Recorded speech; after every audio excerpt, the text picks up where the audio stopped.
Hello नमस्कार, welcome to sunrise. मैं हूं अमनदीप डडवाल और आज मैं आपसे बात करूंगा 8वीं कक्षा के चैप्टर सम नेचुरल फिनोमिना के सेकंड पार्ट के बारे में। जो मेरा पिछला पार्ट था उसमें मैंने आपसे लाइटनिंग के बारे में बात की थी कि जो आसमान में बिजली चमकती है वो किस तरह से चमकती है और उसके पीछे का क्या प्रोसेस हुआ करता है।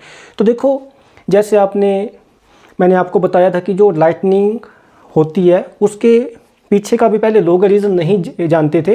तो वो क्या बोला करते थे कि भगवान को हमारे ऊपर गुस्सा आ गया है, इस वजह से अब बिजली चमक रही है, मतलब वो भगवान हमें पनिश कर रहे हैं, हमने कुछ गलतियाँ की और उसके लिए हमें भगवान पनिश कर रहे हैं। तो देखो, आज मैं इसके सेकंड पार्ट के बारे में आपसे चर्चा करूंगा और आज मैं आपसे चर्चा करूंगा अर्थक्वेक के बारे में, यानी कि भूकंप के बारे में। तो देखो, आपने भी जैसे भूकंप के बारे में सुना होगा और आपने कई बार इसको महसूस भी किया होगा। जैसे कई बार क्या होता है कि आप जैसे कहीं बैठे होते हैं, तो जैसे आप अपने कमरे वगैरह में बैठे होते हैं तो कई बार होता है कि एकदम से पंखा हिलने लगता है आपका। और कई बार होता है कि जिस बेड वगैरह पे आप बैठे होते हैं तो बेड भी हिलने लगता है। और कई बार फिर आप बाहर निकलते हैं तो आप देखते हैं कि कुछ पेड़ भी हिल रहे हैं। तो ये आपने मतलब अपनी लाइफ में देखा होगा, इसको कभी ना कभी आपने महसूस किया होगा। तो जब होता क्या है कि मतलब जब भूकंप आता है तो ज़मीन हिलने लगती है, जो धरती है वो शेक करने लगती है। तो देखो, सबसे पहले तो हम बात यही करते हैं कि भूकंप होता क्या है। तो देखो, भूकंप क्या होता है, हम सिंपली इसको ऐसा बोल सकते हैं कि sudden shaking of earth surface. तो हम देखो सिंपली ऐसे बोल सकते हैं कि जो सडन शेकिंग, एकदम से जब धरती का जो सरफेस है वो हिलने लगता है तो हम बोलते हैं कि भूकंप आ गया या अर्थक्वेक आ गया।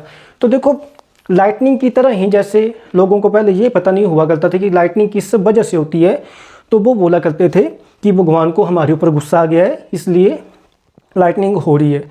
तो वैसे आपने अपने बचपन में अपनी दादी वगैरह से ये कहानी सुनी होगी कि अर्थक्वेक या भूकंप इस वजह से आता है कि एक बैल है और उसने अपने दोनों जो सिंग है उस पर मतलब धरती को सांभा हुआ है। और जब बैल थक जाता है तो क्या करता है कि वो अपने एक सिंग से दूसरे सिंग पे धरती को रखता है और इसी वजह से मतलब अर्थक्वेक आता है। तो देखो, ये कहानी बचपन में मैंने भी सुनी है। तो देखो, ये आपने ये कहानियाँ सुनी होंगी। तो ये कहानियाँ क्यों प्रचलित हैं, क्योंकि लोगों को एक्चुअल में नहीं पता है कि अर्थक्वेक या भूकंप किस वजह से आता है। तो देखो, सबसे पहले तो अर्थक्वेक को समझने से पहले हमें धरती का जो स्ट्रक्चर है, हमारी जो अर्थ का जो स्ट्रक्चर है उसके बारे में समझना पड़ेगा। तो पहले मैं आपसे अर्थ के स्ट्रक्चर के बारे में ही बात करूंगा। तो देखो, सबसे पहले एक कहानी है कि जब अर्थ वगैरह की फॉर्मेशन हुई थी, पहले मिटाई लेते हैं इसको। तो देखो, एक कहानी है कि पहले क्या हुआ करता था कि ऐसा हुआ करता था पहले कि जो कुछ भी नहीं हुआ करता था, ना प्लैनेट हुआ करते थे ना कुछ हुआ करता था। तो मतलब एटमॉस्फेयर में जो भी मतलब अंतरिक्ष है, एटमॉस्फेयर तो नहीं बोलेंगे इसको, जो भी आपका स्पेस था उसमें क्या था, गैसेस वगैरह थी और धूल वगैरह इकट्ठी हो रखी थी। और वो मतलब धीरे धीरे क्या हुआ, उस धूल ने क्या किया, एक दूसरे के नज़दीक आना शुरू किया और वो एक इकट्ठी होने लगी एक जगह से। और आपने बिग बैंग थ्योरी के बारे में तो सुना ही होगा। बिग बैंग थ्योरी के बारे में आपने सुना ही होगा।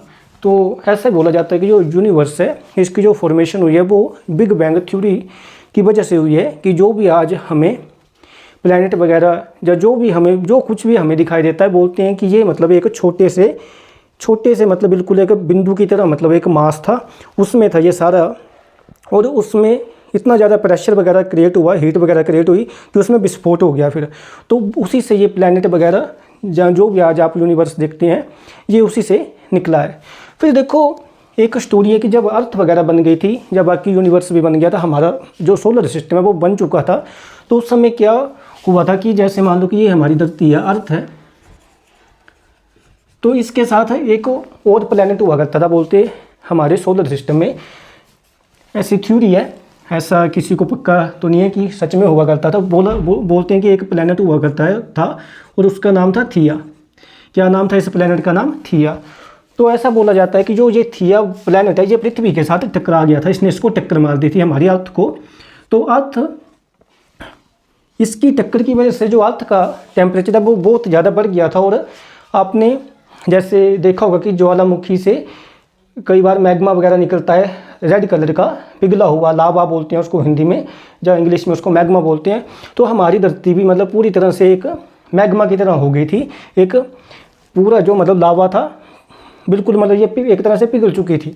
तो देखो जो हैवी एलिमेंट थे हमारी धरती के, वो क्या हुआ, यानी कि जो भारी चीज़ें थी, तो अगर देखो ये पिघल गई थी सारी की सारी धरती, तो जो भारी चीज़ें होंगी वो कहाँ जाएंगी, वो नीचे जाएंगी ना। जैसे पानी में होता है कि अगर कोई भारी चीज़ हो तो वो पानी में डूब जाती है, तो देखो वैसे जो हैवी चीज़ें थी वो धरती के नीचे धंस गई, और जो हल्की चीज़ें थी वो बाहर रह गई।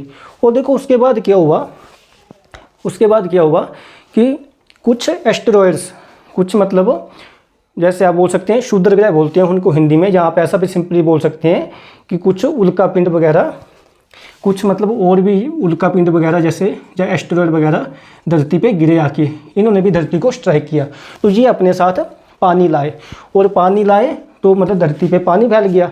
तो पहले तो धरती बड़ी ज़्यादा गर्म थी क्योंकि टक्कर हुई थी उसकी थिया प्लैनेट के साथ, लेकिन इसकी वजह से क्या हुआ, फिर जब ये क्षुद्र ग्रह या एस्टेरॉयड पानी लाए अपने साथ, तो धरती ठंडी होने लगी। देखो बच्चों ये कहानी है, ठीक है, मतलब कई बार ऐसा बोला जाता है कि जब ये धरती बड़ी गर्म थी तो इसमें से गैसेस वगैरह निकली, और वो गैसेस वगैरह कंडेंस हो गई, और फिर बादल बने, और धरती पे सदियों तक बारिश होती रही। तो देखो एक कहानी ये भी है कि मतलब धरती से ही गैसेस वगैरह निकली और उनकी वजह से बारिश होती रही। और एक कहानी ये है कि जो मतलब क्षुद्र ग्रह वगैरह हैं या जो एस्टेरॉयड वगैरह, ये अपने साथ बहुत सारा पानी लेके आए और धरती ठंडी होने लगी। तो देखो जो बार की धरती थी, जैसे बार की जो धरती थी, जो आउटर सरफेस था धरती का, वो तो ठंडा हो गया पानी की वजह से, लेकिन जो अंदर वाला हिस्सा है ये गर्मी रहा, और ये आज भी गर्मी है। तो देखो मैं सबसे पहले आपसे यही बात कर लेता हूँ कि जो हमारी धरती है, ऐसा आपको लगता होगा कि ये मतलब एक ही लेयर है, लेकिन जो हमारी धरती है ये अलग अलग लेयर से बनी हुई है। थोड़ा सा बोर्ड को साफ कर लेते हैं।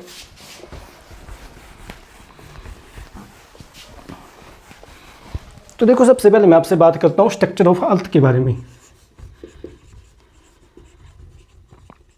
स्ट्रक्चर ऑफ अर्थ, तो देखो हमारी जो धरती है, इसका जो सबसे बाहर वाला हिस्सा है जिस पे हम खड़े रहते हैं, जिस पे हम खड़े हैं अभी, इसको बोलते हैं क्रस्ट। फिर देखो इससे जो नीचे वाला पार्ट है, इससे जो क्रस्ट से नीचे वाला पार्ट है, इसको हम बोलते हैं मेंटल। और जो मेंटल से भी नीचे वाला पार्ट है,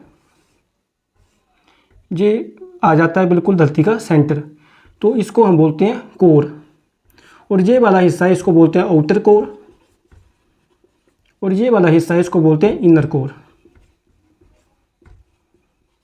देखो पहले ध्यान से देखो, जो धरती का बिल्कुल सेंटर वाला पॉइंट है ना, वो है इनर कोर, इसको इनर कोर बोलते हैं। उसके बाद आउटर कोर है, उसके बाद मेंटल है। और देखो मेंटल की भी टू लेयर्स होती हैं। एक होती है आपकी आउटर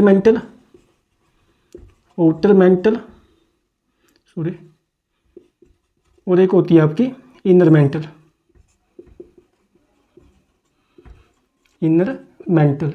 तो देखो जो हमारा ये धरती का जो सबसे अंदर वाला हिस्सा है, ये किससे बना हुआ है, ये बना हुआ है निकल और आयरन से। तो देखो मैंने जैसे आपको बताया कि जब धरती बड़ी ज़्यादा गर्म हो चुकी थी, तो जो हैवी चीज़ें थी, जैसे आप पानी में देखते हो कि जो बड़ी भारी चीज़ें होती हैं वो नीचे डूब जाती हैं, नीचे चली जाती हैं, तो वैसे जो निकल और आयरन थे ये नीचे चले गए, ये इनर कोर में जाके बैठ गई। और देखो ये वाला जो इनर कोर वाला पार्ट है जो धरती का, ये सॉलिड फॉर्म में है, और इसका जो इनर कोर का आपको टेम्परेचर देखने को मिलेगा, वो आपको मिलेगा लगभग 5200 डिग्री सेल्सियस। और जो आपका आउटर कोर है, इसका टेम्परेचर आपको देखने को मिलेगा 4500 डिग्री सेल्सियस। लेकिन देखो जो आपकी इनर वाली कोर है ये सॉलिड है, यानी कि ये एक ठोस है, और जो आउटर कोर है ये आपकी लिक्विड है। तो देखो फिर आप बोलोगे कि अंदर वाली, जैसे कि इसका टेम्परेचर तो ज़्यादा है, और देखो ये भी निकल और आयरन से बनी हुई है, तो देखो आप बोलोगे कि ये भी निकल और आयरन से बनी हुई है, और इसका टेम्परेचर तो 5200 डिग्री सेल्सियस है, और इसका तो 4500 डिग्री सेल्सियस, लेकिन ये सॉलिड फॉर्म में क्यों है और ये लिक्विड फॉर्म में क्यों है? इसको तो मतलब सॉलिड फॉर्म में होना, इसको भी लिक्विड फॉर्म में होना चाहिए था। लेकिन देखो बच्चों आपने देखा होगा कि जो हवा होती है वो भी हमारे ऊपर दबाव डालती है। अगर आपने देखा होगा तो जैसे आप समुद्र में जाएंगे तो आप अगर समुद्र की गहराई में जाते जाएंगे, जैसे जैसे आप गहराई में जाते जाएंगे तो आपके ऊपर जो प्रेशर है वो बढ़ता जाएगा। पीछे देखो एक घटना हुई थी, कुछ लोग समुद्र में जो टाइटैनिक जहाज़ था वो जो डूब गया था उसको देखने गए थे नीचे, लेकिन उनकी जो पनडुब्बी थी जिसमें वो बैठ के गए थे, तो वो क्या हुआ, वो जैसे जैसे नीचे जाते गए तो जो वाटर का प्रेशर था वो इतना ज़्यादा बढ़ गया कि उनकी जो पनडुब्बी थी वो क्रश कर गई, मतलब वहाँ पे, और उन सभी की डेथ हो गई। तो देखो वैसा ही होता है कि जैसे देखो ये तो धरती का बाहर वाला हिस्सा है, तो यहाँ तो इतना प्रेशर नहीं है, लेकिन तो देखो ऊपर से कितना बाहर पड़ रहा है ना। तो यहाँ पे ये वाला हिस्सा होता है ना जो धरती का जो इनर कोर होती है, यहाँ पे प्रेशर बड़ा ज़्यादा हाई होता है, देखो टेम्परेचर भी यहाँ पे हाई होता है, लेकिन ये जो प्रेशर बड़ा ज़्यादा हाई होता है ना, तो ये मतलब निकल और आयरन को ऐसे दबा के रखता है बिल्कुल, और ये इसको लिक्विफाई या इसको लिक्विड फॉर्म में नहीं बनने देता। लेकिन देखो जो आउटर कोर होती है, जहाँ पे जो प्रेशर होता है वो कम होता है, क्योंकि देखो जैसे जैसे गहराई में जाएंगे वैसे बढ़ेगा ना प्रेशर। लेकिन देखो ये क्या है, ये थोड़ी ऊपर है ना, जो आउटर कोर है ये थोड़ी ऊपर है ना, तो यहाँ पे प्रेशर कम है। इस वजह से यहाँ पे जो निकल और आयरन है ये आपको लिक्विड फॉर्म में पाए जाते हैं, यानी कि ये यहाँ पे लिक्विड फॉर्म में पाए जाते हैं। फिर देखो इसके ऊपर जो लेयर आती है वो आती है मेंटल। तो देखो जो मेंटल होती है वो अगर बिर्थ वाइज देखी जाए तो अर्थ की सबसे बड़ी लेयर होती है मेंटल। इसकी जो लंबाई होती है वो मेंटल की जो लंबाई होती है, जो टोटल मेंटल की लंबाई होती है वो लगभग 2900 किलोमीटर होती है। और ये तो देखो जो मेंटल होती है ये मतलब बड़ी बड़ी हैवी चट्टानों से बनी होती है। किससे बनी होती है मेंटल? ये रॉक से बनी होती है, हैवी रॉक्स से ये बनी होती है। अब देखो ध्यान से सुनो, अब देखो जो ये वाला पार्ट है ये 4500 डिग्री सेल्सियस पे है ना, कोर का जो आउटर कोर का पार्ट है ये 4500 डिग्री सेल्सियस पे है। अब देखो अगर यहाँ पे चट्टानें होंगी तो जो क्या ये वाला जो आउटर कोर है मतलब ये इसके बिल्कुल पास ही है ना, तो क्या मतलब ये इस मेंटल को भी गर्म नहीं कर देगी? तो अगर ये मेंटल को बड़ा ज़्यादा गर्म कर देगी, मेंटल के नीचे वाले पार्ट को, तो क्या मेंटल का जो ये वाला पार्ट है क्या ये चट्टानें पिघल नहीं जाएंगी? तो देखो ये चट्टानें यहाँ पे पिघल जाती हैं जो आपकी नीचे वाली मेंटल होती है, और ये चट्टानें यहाँ पे मैग्मा, ये चट्टानें यहाँ मैग्मा के रूप में होती हैं या लावा के फॉर्म में होती हैं। आपने देखा होगा कई बार, जैसे आप देखते रहते हो कुछ जो चैनल वगैरह आते हैं तो उनमें देखा होगा आपने कि लावा वगैरह निकलता होगा, आपने ज़रूर देखा होगा। तो यहाँ पे जो चट्टानें होती हैं ये पत्थर पिघल जाते हैं गर्मी की वजह से, इतनी ज़्यादा गर्मी होती है यहाँ पे, और इस वजह से ये पिघल जाते हैं और ये लावा की फॉर्म में होते हैं। और देखो जो टेम्परेचर होता है आपका इनर मेंटल का जो टेम्परेचर होता है ये लगभग 3700 डिग्री सेल्सियस के करीब होता है ना। और देखो जो आउटर मेंटल होती है ना, अब देखो जो आउटर मेंटल है ये दूर है आउटर कोर से, है ना, ये दूर है आउटर कोर से, ये पास थी बिल्कुल आउटर कोर की, इस वजह से इसका टेम्परेचर अच्छा खासा था, और ये भी लिक्विड फॉर्म में थी, मतलब लावा की फॉर्म में, यहाँ पे पिघले हुए पत्थर थे। फिर देखो जो आपकी आउटर मेंटल है इसका जो टेम्परेचर होता है वो लगभग होता है 1000 डिग्री सेल्सियस। तो देखो ऐसा नहीं है कि ये मतलब पूरी तरह से सोलर फॉर्म में होती है जो आउटर मेंटल होती है, लेकिन ये थोड़ी सी कम मतलब ये एक सेमी फ्लूइड की फॉर्म में होती है, लेकिन ये यहाँ पे बड़ा ज़्यादा लावा वगैरह नहीं मिलेगा। सेमी फ्लूइड मतलब जैसे आप देख सकते हैं कि आधा यहाँ पे फ्लूइड मिलेगा, आधा यहाँ पे लावा मिलेगा, और आधा यहाँ पे कुछ सॉलिड फॉर्म में मिलेगी, मतलब ये एक तरह से मिक्सचर ही मिलेगा। लेकिन जो इनर मेंटल है यहाँ पे क्या मिलेगा, बिल्कुल लावा वगैरह मिलेगा, आपको लिक्विड फॉर्म में मिलेगी, है ना। फिर देखो उस जो सबसे ऊपर वाली लेयर होती है जिस पे हम खड़े हैं या जिस पे हम घर वगैरह बनाते हैं, इसको बोलते हैं क्रस्ट, जिसको हम देख पाते हैं।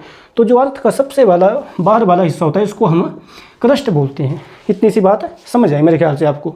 फिर देखो मेरे ख्याल से ये आप समझ पाए होंगे, तो आगे चलते हैं।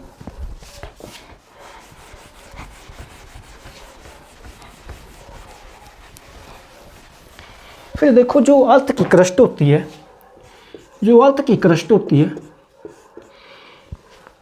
क्रस्ट होती है तो आपने देखा होगा कि जो अर्थ की क्रस्ट होती है इसमें मतलब बड़े बड़े महाद्वीप पाए जाते हैं, यानी कि इसमें बड़े बड़े कॉन्टिनेंट्स पाए जाते हैं, और इसी के ऊपर बड़े बड़े समुद्र पाए जाते हैं। तो देखो जैसे ये अर्थ की क्रस्ट है और मान लो कि आगे जाके क्या हो गया, ये मतलब इस तरह से नीचे चली गई, है ना। तो देखो मैं मान के चलता हूँ कि जहाँ तक अर्थ की क्रस्ट है, ठीक है जी, जहाँ तक अर्थ की क्रस्ट है और जहाँ नीचे फिर मेंटल शुरू हो गई, है ना, ये जहाँ तक क्रस्ट है। तो अब ध्यान से देखो, यहाँ पे तो समुद्र, तो देखो जहाँ पे धरती होती है, जहाँ पे पानी वगैरह नहीं होता है, जहाँ पे पहाड़ वगैरह होते हैं या जहाँ पे जैसे पेड़ वगैरह लगे होते हैं, इस वाला ये वाला जो सरफेस होता है इसको हम बोलते हैं कॉन्टिनेंटल क्रस्ट। Continental crust. और जो समुद्र के नीचे वाली जो क्रस्ट होती है ना, देखो जहाँ तक है ना क्रस्ट, जहाँ नीचे मेंटल शुरू हो गई, लेकिन जहाँ तक तो है ना क्रस्ट, जहाँ तक देखो क्रस्ट नीचे मेंटल शुरू हो गई है ना, नीचे ये मेंटल शुरू हो गई फिर, है ना। तो देखो जो समुद्र के नीचे जो अर्थ का सरफेस होता है, यानी कि जिस पे समुद्र होता है, उसको हम बोलते हैं ओशनिक क्रस्ट। देखो समुद्र को ओशन बोलते हैं ना, तो जो ओशन के नीचे वाली जो क्रस्ट होती है इसको हम बोलते हैं ओशनिक क्रस्ट। अब देखो मेरी बात ध्यान से सुनो, जो बिर्थ होती है ना अर्थ क्रस्ट की, जो बिर्थ होती है अर्थ क्रस्ट की, देखो जो कॉन्टिनेंटल क्रस्ट होती है ना, इसकी जो बिर्थ होती है वो लगभग होती है 50 किलोमीटर के करीब, है ना, 50 किलोमीटर के करीब इसकी बिर्थ होती है, क्योंकि देखो नीचे तो मेंटल आ गई इसके, है ना। लेकिन देखो जो ओशनिक क्रस्ट है ना, है ना, जो ओशनिक क्रस्ट है, तो देखो ये तो यहाँ से चली गई ना, यहाँ तो समुद्र है, तो ये तो इतनी बची ना। तो देखो जो ओशनिक क्रस्ट होती है वो आपकी लगभग 5 किलोमीटर के करीब ही होती है लगभग। तो देखो जो क्रस्ट की जो विड्थ होती है वो कंटिनेंट्स पे, जहाँ पे धरती वगैरह होती है वहाँ पे 50 किलोमीटर तक होती है, और जो आपकी ओशनिक क्रस्ट होती है उसकी जो विड्थ होती है वो सिर्फ 5 किलोमीटर के करीब ही होती है, क्योंकि नीचे तो क्या आ जाएगी, नीचे तो मेंटल आ जाएगी ना, है ना। और मेंटल कैसी है, मेंटल तो सेमी फ्लूइड के फॉर्म में है ना, सेमी फ्लूइड के फॉर्म में। फिर देखो हमने बात कर ली कि जो स्ट्रक्चर है अर्थ का वो कैसा होता है ना, हमने देखा कि सबसे जो अंदर वाला पार्ट होता है उसको हम बोलते हैं इनर कोर, और इनर कोर है सॉलिड की फॉर्म में। वो सॉलिड की फॉर्म में क्यों है, क्योंकि वहाँ पे टेम्परेचर तो हाई है लेकिन वहाँ पे प्रेशर बड़ा ज़्यादा हाई है, और इस वजह से वो सॉलिड फॉर्म में है। फिर आती है आपकी जो आउटर कोर, जो आउटर कोर है आपकी, वो आपकी लिक्विड की फॉर्म में है, क्योंकि वहाँ पे प्रेशर थोड़ा सा कम है ना। बनी देखो जो आउटर कोर है वो भी निकल और आयरन से ही है, और जो इनर कोर है वो भी निकल और आयरन से बनी है, लेकिन बस प्रेशर के डिफरेंस की वजह से जो इनर कोर है वो सॉलिड फॉर्म में है और जो आउटर कोर है वो लिक्विड फॉर्म में है। फिर देखो उसके ऊपर जो लेयर है अर्थ की उसको हम बोलते हैं मेंटल। तो देखो मेंटल किससे बनी है, मेंटल बनी है लावा से, है ना। जो मैग्मा वगैरह होता है उससे बनी है, वहाँ पे जो पत्थर वगैरह वो पिघल गए हैं, क्योंकि जो आउटर कोर है उसका टेम्परेचर बड़ा ज़्यादा और वो जस्ट उसके ऊपर है ना, जस्ट उसके ऊपर। जैसे आप ही कभी जैसे आग वगैरह के ऊपर या मोमबत्ती के ऊपर हाथ रखोगे तो आपको बड़ा ज़्यादा मतलब जलन सी होने लगती है।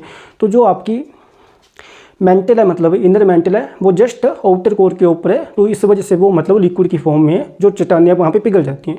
फिर आपकी जो आउटर मेंटल थी, जो क्रस्ट से नीचे थी, वो थोड़ी सी सॉलिड भी है और थोड़ी सी लिक्विड भी है, और सबसे ऊपर वाली जो आपकी लेयर है वो क्रस्ट है। फिर मैंने बात की जो क्रस्ट है वो भी मतलब 2 टाइप्स की है, एक है कॉन्टिनेंटल क्रस्ट और एक है ओशनिक क्रस्ट।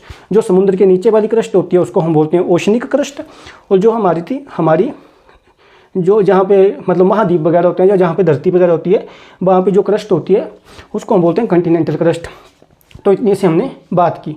तो देखो हमने अब ये स्ट्रक्चर ऑफ अर्थ को समझा। अब हमें ये समझना है कि आखिरकार अर्थ क्यूब का या भूकंप का कारण क्या है।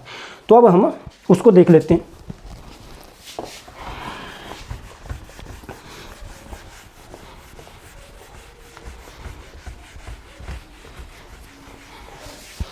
तो देखो अब हम बात करते हैं कि cause of earthquake, cause of earthquake या भूकंप का कारण। तो देखो आपने जैसे देखा होगा कि आप जैसे धरती वगैरह पे चलते होंगे या क्रस्ट पे आप चलते होंगे तो आपको लगता होगा कि यार ये तो लगातार है, मतलब इसमें कहीं भी मतलब टुकड़े टुकड़े नहीं है। लेकिन देखो जो एक्चुअल में जो आपकी क्रस्ट है, जो छोटे छोटे छोटे छोटे टुकड़ों से बनी हुई है। छोटे छोटे तो नहीं बोल सकते इनको, ये बड़े बड़े टुकड़ों से बनी हुई है। जैसे मान लो कि एक ये टुकड़ा है, मान लो इसके आगे एक और टुकड़ा जुड़ा हुआ है, इसकी और आगे एक और टुकड़ा जुड़ा हुआ है। तो देखो हमें तो ऐसे लगता है कि ये मतलब ये इतने अच्छे से जुड़े होते हैं कि हमें पता नहीं चलता कि ये मतलब टुकड़ों टुकड़ों से बनी हुई है ना, हमें पता ही नहीं चल पाता इसका। लेकिन ये एक्चुअल में टुकड़ों टुकड़ों से बनी हुई है। जैसे आपने देखा होगा कि आपने अगर घर वगैरह में टाइल डाली होगी, और अगर मान के चलो कि टाइल है डिफरेंट डिफरेंट कलर की, मान लो कि एक वाइट कलर की टाइल है, मान लो कि इसी में मान लो कि एक ब्लैक कलर की टाइल है और एक वाइट कलर की टाइल है और फिर से आगे ब्लैक कलर की टाइल है। तो देखो तब तो हमें बड़े आसानी से दिख जाएगा कि ये मतलब जो टाइल डाली हुई है वो एक पीस नहीं है, वो डिफरेंट डिफरेंट पीसीज हैं, मतलब कि छोटे छोटे टुकड़े हैं। लेकिन देखो अगर मैं मान लूँ कि मैंने क्या किया कि मैंने वाइट कलर की ही टाइल डाली हुई है ना, या मार्बल डाली हुई है, तो अगर मैंने एक ही कलर की मार्बल डाली होगी तो ऐसा किसी को धोखा लग सकता है ना कि ये मतलब एक ही प्लेट है पूरी, कई बार आपने देखा होगा। तो देखो वैसे ही मतलब जो धरती है वो मतलब इतनी अच्छी से ये प्लेट से जुड़ी हुई है एक दूसरे के साथ कि हमें मतलब धोखा लग जाता है कि ये एक ही प्लेट है। लेकिन एक्चुअल में जो धरती का जो ऊपर वाला हिस्सा जो क्रस्ट है, जो छोटे छोटे प्लेट से बनी हुई है। जैसे आपकी टाइल वगैरह होती है, वो आपने जैसे बरामदे वगैरह में डाली है, तो वो टाइल के छोटे छोटे पीसेस मिलके क्या करते हैं, बरामदे को, पूरे बरामदे में टाइल पड़ जाती है और पूरा बरामदा आपका बन जाता है। तो देखो वैसे ही जो आपकी क्रस्ट है ये भी छोटे छोटे नहीं बोलेंगे इनको, ये बड़े बड़े पीसीज हैं प्लेट्स के या फ्रेगमेंट के, उनसे ये बनी हुई है। तो देखो ये जो पीसीज हैं इनको हम बोलते हैं फ्रेगमेंट। तो ये छोटे छोटे तो क्या मतलब बड़े बड़े पीसीज हैं जो, तो ये इनको बोलते हैं हम फ्रेगमेंट। तो देखो इनसे जुड़ जुड़ के मतलब जो हमारी धरती का सबसे बाहर वाला हिस्सा है, क्रस्ट बोल जिसको बोलते हैं, वो इनसे बनी हुई है।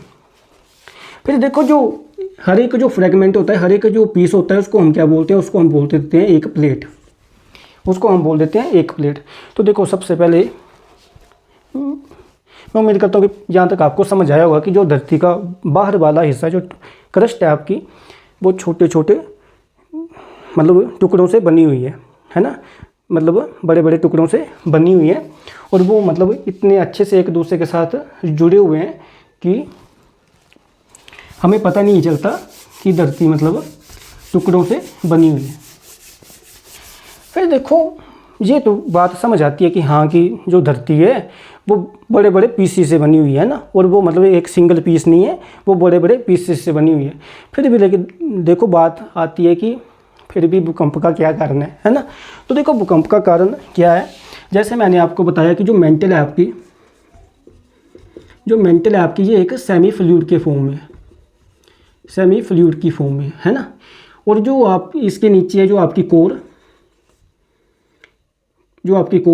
आउटर कोर, इसका टेम्परेचर बड़ा ज़्यादा हाई है। तो देखो ये मतलब किसकी फॉर्म में, ये लिक्विड की फॉर्म में है मेंटल, इसके नीचे क्या है, इसके नीचे है कोर। तो देखो इसको आप ऐसे समझो जैसे आपने गैस के ऊपर कभी पानी वगैरह जैसे उबाला होगा, तो आपने देखा होगा कि पानी मतलब उबलता है ना। तो देखो यहाँ भी कुछ वैसा ही सिनेरियो है। यहाँ पे जो आउटर कोर है उसको आप गैस मान के चलो क्योंकि ये बड़ी ज़्यादा गर्म है, और ऊपर जो मेंटल है आपकी ये लिक्विड फॉर्म में है। तो होता क्या है कि जो इसके जो मेंटल का जो यहाँ वाला पार्ट है ना, ये बड़ा ज़्यादा गर्म हो जाता है, ये वाला लावा जो बड़ा ज़्यादा गर्म हो जाता है, और ये क्या करता है, ये ऊपर की तरफ उठता है, ये ऊपर की तरफ उठता है, और यहाँ पे जो थोड़ा ठंडा हो गया होता है वो नीचे की तरफ जाता है।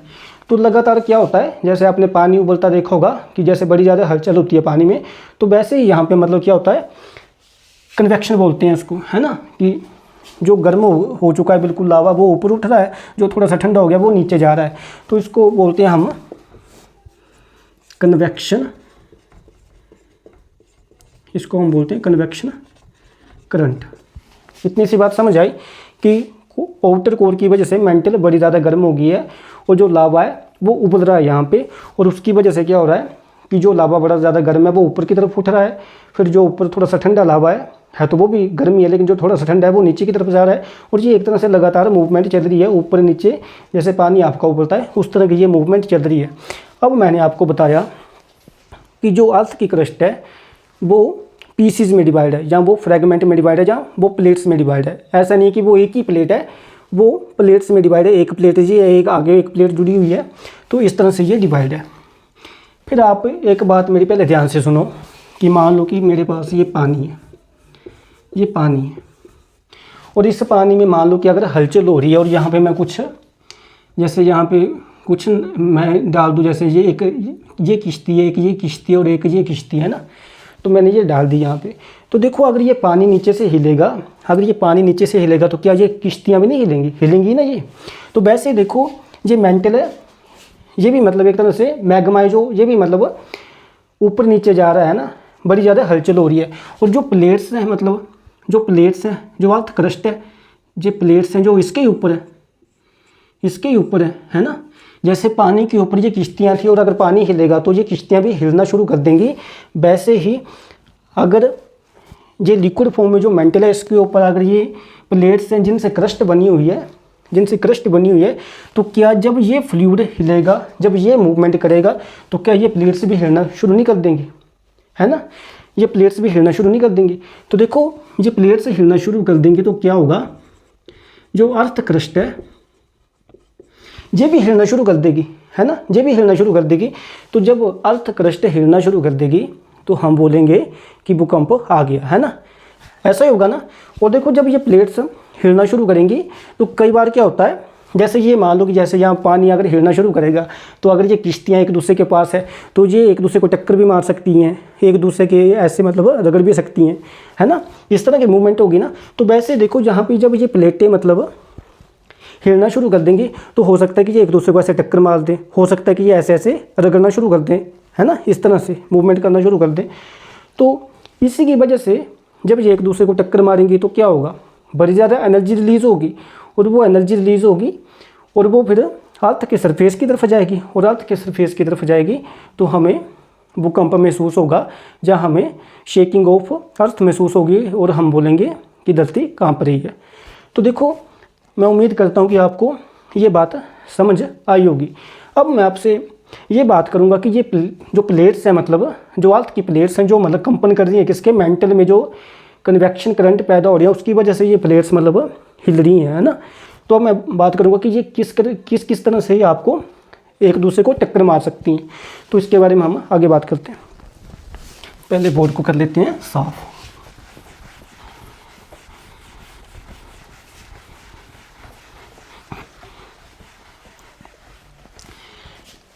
अब देखो जैसे मान लो कि ये एक प्लेट है, ये एक धरती की प्लेट है, और एक प्लेट ये है अर्थ क्रस्ट की।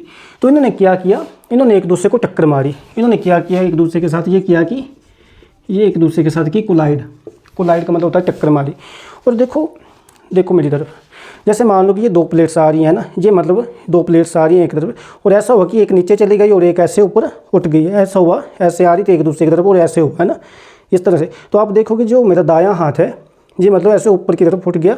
तो जब दो प्लेट्स मतलब एक दूसरे को टक्कर मारती हैं और एक प्लेट दूसरी के नीचे धस जाती है और एक दूसरी थोड़ी सी ऊपर उठ जाती है, तब फॉर्म होते हैं माउंटेन, जहाँ तब क्या बनते हैं, पहाड़।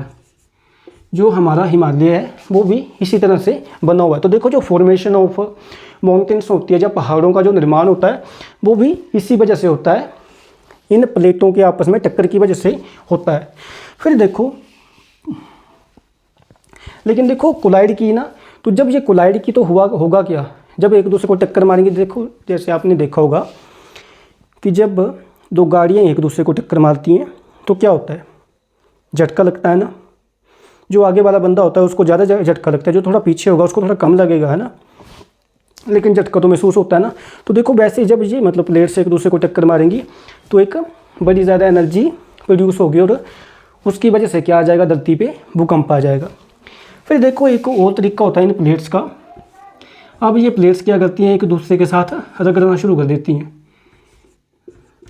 इसको हम बोलते हैं ब्रशिंग ऑफ प्लेट्स। तो देखो अब क्या हुआ, अब अगर देखा जाए तो ये क्या करेंगे, ये प्लेट्स ऐसे, जैसे मान लो कि ऐसे, अब ये क्या करेंगे, ऐसे ऐसे एक दूसरे की तरफ रगड़ेंगे, है ना।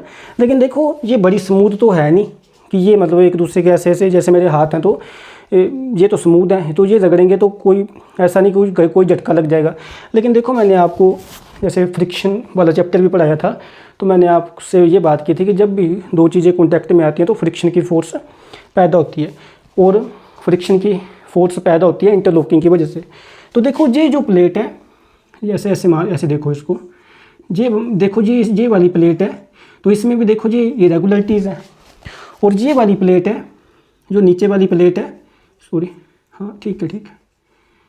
तो देखो ये नीचे वाली प्लेट है, इसमें भी क्या है, इरेगुलरिटीज़ है। तो देखो ये जब ऐसे एक दूसरे के ऐसे करना शुरू करेंगी तो ये इरेगुलरिटीज़ एक दूसरे के साथ इंटरलॉक हो जाएंगी, है ना, इंटरलॉक हो जाएंगी। लेकिन इनकी मूवमेंट तो लगातार रहेगी ना, इनकी मूवमेंट तो लगातार रहेगी, क्योंकि कन्वेक्शनल करंट तो लगातार बनते रहेंगे। तो इससे क्या होगा, जब ये इंटरलॉक हो जाएंगी तो उसके बाद बड़ा ज़्यादा प्रेशर अप्लाई होगा, और जब ये एक दूसरे से छूटेंगी ना, जब ये एक दूसरे से छूटेंगी तो उसकी वजह से भी एक बहुत बड़ा झटका लगेगा, जहाँ बड़ी ज़्यादा एनर्जी रिलीज़ होगी, और क्या होगा, भूकंप आ जाएगा जोर से, है ना। फिर देखो जैसा आपकी बुक में लिखा हुआ है कि जो भूकंप हैं वो मतलब पूरी दुनिया में हर समय आते रहते हैं, क्योंकि देखो जो कन्वेक्शन करंट्स हैं वो तो हर समय बन ही रहे हैं, है ना। तो धरती की प्लेटें तो लगातार मूवमेंट कर ही रही हैं, लेकिन कई बार क्या होता है कि जो मूवमेंट होती है वो इतनी ज़्यादा नहीं होती है उनकी, लेकिन कई बार क्या होता है कि जो मूवमेंट है वो बड़ी ज़्यादा हो जाती है, बड़ी ज़ोर से टक्कर हो जाती है, या बड़ी ज़ोर से एक दूसरे के ऐसे रगड़ना शुरू कर देती हैं। तो इस वजह से हमें भूकंप के जोर के झटके लगते हैं। तो देखो अभी तक मेरे ख्याल से आप समझ पाए होंगे कि भूकंप आने का कारण क्या है। जो प्लेटों का एक दूसरे के साथ टकराना है या एक दूसरे के ऐसे रगड़ करना है, यही भूकंप का कारण है ना। मैं उम्मीद करता हूँ कि आप ये बात समझ पाए होंगे। फिर देखो हम आगे बात करते हैं।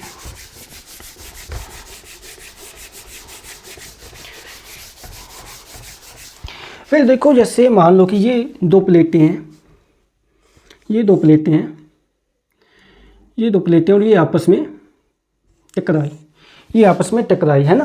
तो देखो मान लो कि जहाँ पे ये एक दूसरे के साथ टकराई, मान लो कि यहाँ पे ये टकराई, और देखो ये अर्थ सरफेस का नीचे का पार्ट है ना, ये ऊपर वाला हिस्सा नहीं, ये नीचे का हिस्सा है ना। क्योंकि मैंने आपको बताया कि जो क्रस्ट है वो लगभग 50 किलोमीटर तक विड्थ होती है उसकी कॉन्टिनेंट्स पर, और उसकी 5 किलोमीटर विड्थ होती है ओशन पर। तो देखो होता क्या है कि जैसे मान लो कि यहाँ पे प्लेट्स टकराई हैं, तो यहाँ से एनर्जी रिलीज़ हुई है ना, अर्थ सरफेस के नीचे से यहाँ से एनर्जी रिलीज़ हुई है, तो यहाँ से देखो एनर्जी रिलीज़ होना शुरू होती है, उसको हम बोलते हैं, उस पॉइंट को हम बोलते हैं फोकस, और देखो फिर क्या होता है, ये एनर्जी जब ऊपर की तरफ जाती है, ये एनर्जी वेव्स की फॉर्म में ऊपर जाती है। तो जो फोकस होता है इसके ऊपर, जो जहाँ पे जैसे बिल्डिंग वगैरह जहाँ पे हम खड़े हो सकते हैं सरफेस पे, इसके जो बिल्कुल ऊपर वाला पॉइंट होता है इसको हम बोलते हैं एपीसेंटर।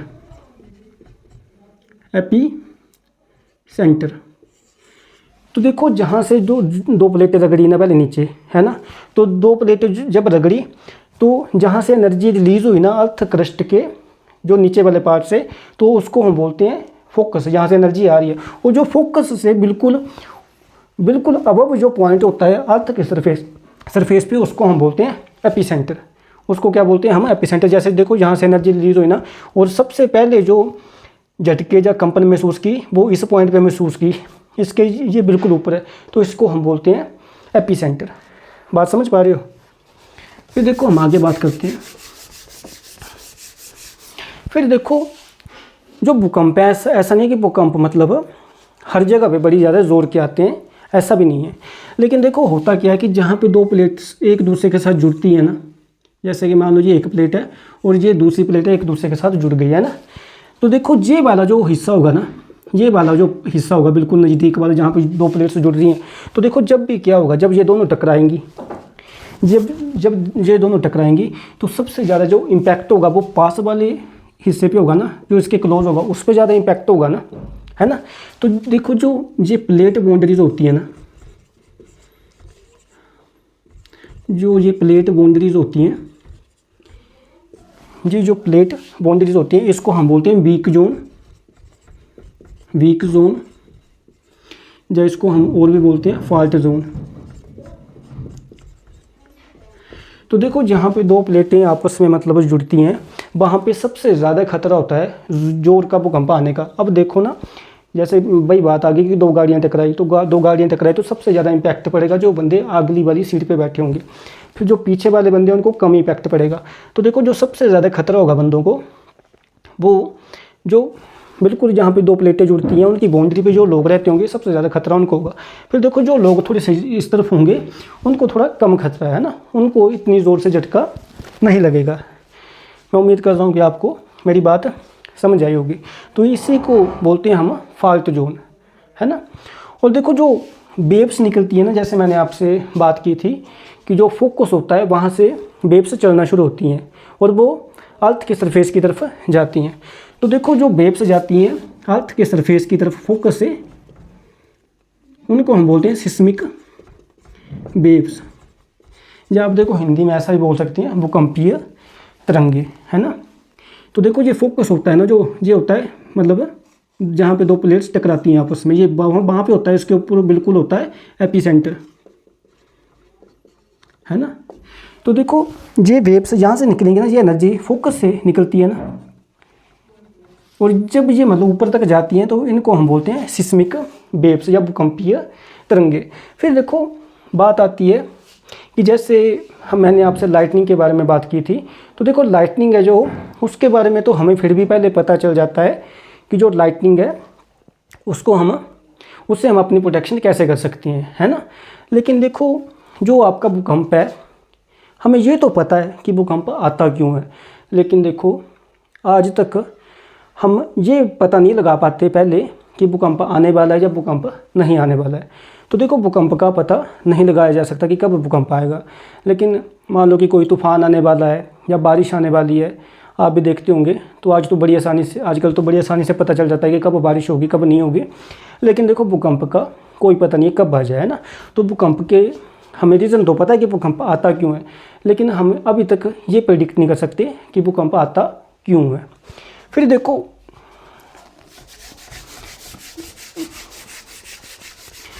जैसे कई बार होता है कि कुछ भूकंप होते हैं वो बड़ी ज़ोर के होते हैं और कुछ भूकंप होते हैं वो धीरे से होते हैं, वो इतनी ज़ोर से नहीं होते। तो देखो बात आती है कि हम कैसे मापें कि जो भूकंप है वो कितनी ज़ोर से आया है।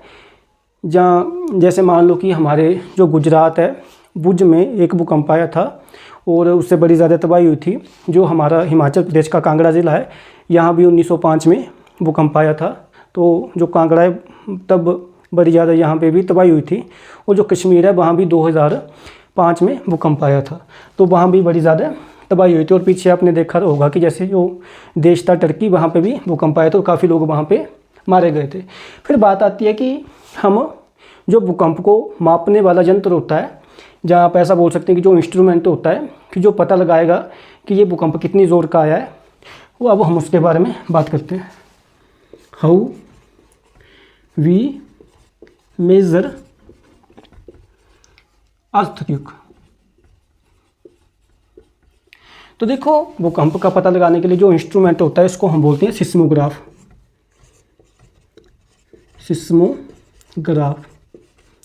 तो देखो ये जो सिस्मोग्राफ होता है ये एक इंस्ट्रूमेंट होता है, इससे हम भूकंप का मैग्नीट्यूड माप सकते हैं। देखो मैग्नीट्यूड का मतलब यही है कि भूकंप कितनी ज़ोर का आया है या कितनी स्ट्रेंथ का आया है, तो इससे हम सिस्मोग्राफ से भूकंप का मैग्नीट्यूड माप सकते हैं। अब देखो ये काम कैसे करता है। तो देखो सिस्मोग्राफ जो होता है वो इस तरह का होता है, जैसे मान लो कि ये एक फिक्स स्टैंड है और ये एक डोरी सी है, एक पेंडुलम सा है, मतलब एक आप धागा भी बोल सकते हो उसको। और इस पेंडुलम में एक हैवी सा बड़ी हैवी बॉल लटकाई होती है, और इस बॉल में नीचे क्या होता है, एक पेन लगा होता है। ये पेन है और ये पेंडुलम है, और ये मतलब एक हैवी मेटल की बॉल है।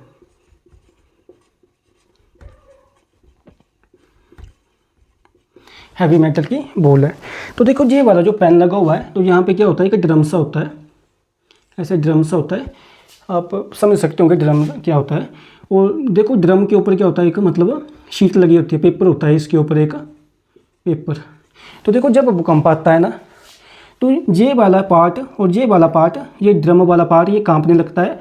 और आपको पता है कि जो ड्रम के ऊपर क्या पेपर है, तो पेन से पेपर पे क्या बनने लगती है, इस तरह की इस तरह के कुछ डिज़ाइन बनने लगते हैं। देखो ये पेन नहीं कांपता, ये वाला पार्ट नहीं कांपता, ये जो हैवी मेटल की बॉल है ये नहीं कांपती, ये वाला पार्ट कांपता है, और ये जो ड्रम वाला पार्ट है ये भी कांपता है। और जब ये ड्रम वाला पार्ट हिलने लगता है तो ये पेन इसको टच कर रहा होता है तो उससे इस तरह का कुछ ग्राफ बनने लगता है। फिर देखो जो ये वाला जो ग्राफ बनता है, इसकी हेल्प से जो वैज्ञानिक वगैरह होते हैं वो भूकंप की जो इंटेंसिटी होती है, जो उसका मैग्नीट्यूड होता है कि कितनी ज़ोर का भूकंप आया है, उसके बारे में फिर पता लगाते हैं। और वो ये भी पता लगा लेते हैं कि भूकंप का फोकस कहाँ पे था या एपिसेंटर कहाँ पे था। तो इस तरह की चीज़ों के बारे में फिर वो पता लगा सकते हैं। फिर देखो हमारे पास एक रिक्टर स्केल होता है, तो रिक्टर स्केल से हम ये पता लगा सकते हैं कि भूकंप की इंटेंसिटी कितनी है। तो जो स्केल है हमारा जो भूकंप को मापता है, यानी कि जो भूकंप के मैग्नीट्यूड को बताता है, उसको हम बोलते हैं रिक्टर स्केल। तो देखो ये जो स्केल होता है ये ऐसे मान लो कि इस तरह का स्केल होता है। तो इसमें 1 2 3 4, तो देखो इसमें 10 तक नंबर होते हैं, है ना। फिर देखो बात बोली जाती है कि ये एक लीनियर स्केल नहीं होता। लीनियर स्केल बोलने का मतलब ये है कि अगर मान लो कि एक भूकंप आता है और उसका रिक्टर स्केल पे जो मैग्नीट्यूड आता है वो 1 आता है ना, उसका मैग्नीट्यूड आता है 1। और मान लो कि एक और भूकंप आता है कोई और उसका मैग्नीट्यूड आता है 2, तो उसका मतलब ये नहीं होगा कि जो पहले वाला भूकंप आया था, जो सेकंड वाला भूकंप आया उससे वो 2 टाइम्स ज़्यादा जोर का है, ऐसा नहीं होगा उसका मतलब। उसका मतलब ये होगा कि जो लीनियर स्केल होती है उसमें ऐसा होता है ना कि ये 2 टाइम्स है, ये 3 टाइम्स है। लेकिन देखो जब रिक्टर स्केल पे 2 आएगा ना तो उसका मतलब होगा कि जो पहले वाला भूकंप आया था जिसका मैग्नीट्यूड 1 था, अब जो भूकंप आया है जिसका मैग्नीट्यूड 2 है, वो पिछले वाले भूकंप से 10 गुना ज़्यादा खतरनाक था। मेरी बात समझ पा रहे हो? वो उससे 10 गुना ज़्यादा खतरनाक था। तो यहाँ पे क्या होगा, मतलब ये जो मैग्नीट्यूड 1 आया है ना, है ना, ये मैग्नीट्यूड 1 आया और जो मैग्नीट्यूड 2 आया है, तो ये जो सेकंड जिसका मैग्नीट्यूड 2 होगा भूकंप का, वो 10 टाइम्स मोर होगा जो पहले भूकंप आया था जिसका मैग्नीट्यूड 1 था। तो देखो यही होता है, मतलब जैसे अगर मान लो कि रिक्टर स्केल पे जहाँ पे 2 आ जाएगा तो वो 10 टाइम्स और बढ़ जाएगा। सॉरी, जब 1 से 2 गया तो 10 टाइम्स और बढ़ गया, जब 2 से 3 पे जाएगा तो 10 टाइम्स और बढ़ जाएगा, है ना। तो यानी कि यहाँ पे कितना हो जाएगा, यहाँ पे हो जाएगा सीधा 100, है ना। तो इस तरह से मैं उम्मीद करता हूँ कि आप मेरी बात को समझ पाए होंगे कि रिक्टर स्केल एक लीनियर स्केल नहीं है कि जब मैग्नीट्यूड 1 आता है और जब मैग्नीट्यूड 2 आता है तो मैं ऐसा नहीं बोलूँगा कि जो पहले वाला भूकंप आया था जिसका मैग्नीट्यूड 1 था और अब जो भूकंप आया उसका जिसका मैग्नीट्यूड 2 है वो उससे 2 गुना ज़्यादा शक्तिशाली, ऐसा नहीं मैं बोलूँगा। क्योंकि जहाँ पे रिक्टर स्केल पे अगर मान लो कि एक भूकंप आया उसका मैग्नीट्यूड 1 है और जिसका 2 आया है, तो जिसका मैग्नीट्यूड 2 आया है वो 10 टाइम्स ज़्यादा खतरनाक है पहले वाले भूकंप से। मैं उम्मीद करता हूँ कि आप ये बात मेरी समझ पाए होंगे। फिर हम आगे बात करते हैं।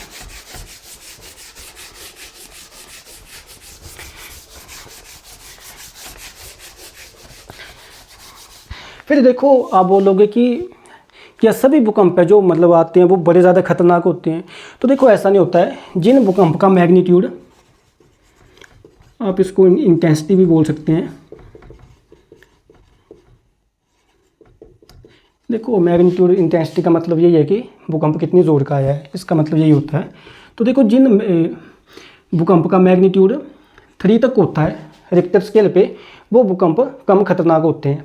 लेकिन जिन भूकंप का मैग्नीट्यूड 7 से बड़ा होता है ना, मोर देन 7,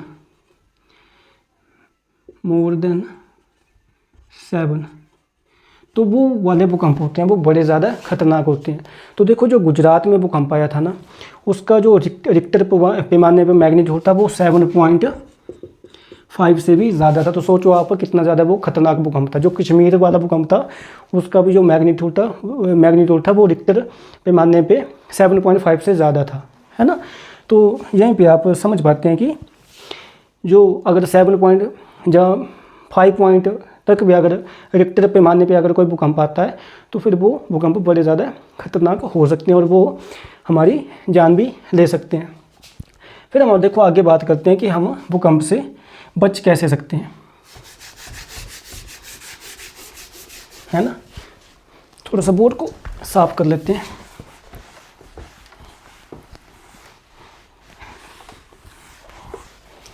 फिर देखो लास्ट में जो हमारी बात आती है कि हम भूकंप से प्रोटेक्शन कैसे कर सकते हैं, प्रोटेक्शन फ्रॉम अर्थ क्यूक, है ना। तो देखो हम भूकंप से कैसे बच सकते हैं।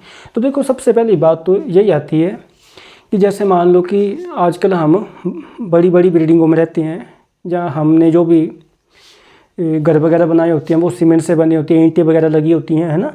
तो वहाँ पे क्या होता है कि जब भूकंप वगैरह ज़ोर का है तो ये अगर हम पे गिर जाएंगे, जैसे छत वगैरह गिर गई, स्लैब वगैरह डाली, लेंटर वगैरह डाला हो तो ये गिर जाएगा तो हमें बड़ा ज़्यादा चोट वगैरह आ सकती है। तो देखो जो इलाके होते हैं जहाँ पे भूकंप आने के बड़े ज़्यादा चांस होते हैं, तो हमें वहाँ पे क्या करना चाहिए, वहाँ पे हमें हल्की लकड़ी का प्रयोग करना चाहिए घर बनाने के लिए, और हल्की लकड़ी का प्रयोग करना चाहिए, और हमें क्या करना चाहिए, वहाँ पे मिट्टी का प्रयोग करना चाहिए। तो देखो अगर हम लकड़ी और मिट्टी का प्रयोग करेंगे तो वो अगर छत मान लो कि लकड़ी की बनी है और हल्की चीज़ों की बनी है तो वो हमारे ऊपर अगर गिर भी जाएगी तो हमें इतना ज़्यादा नुकसान नहीं होगा, है ना।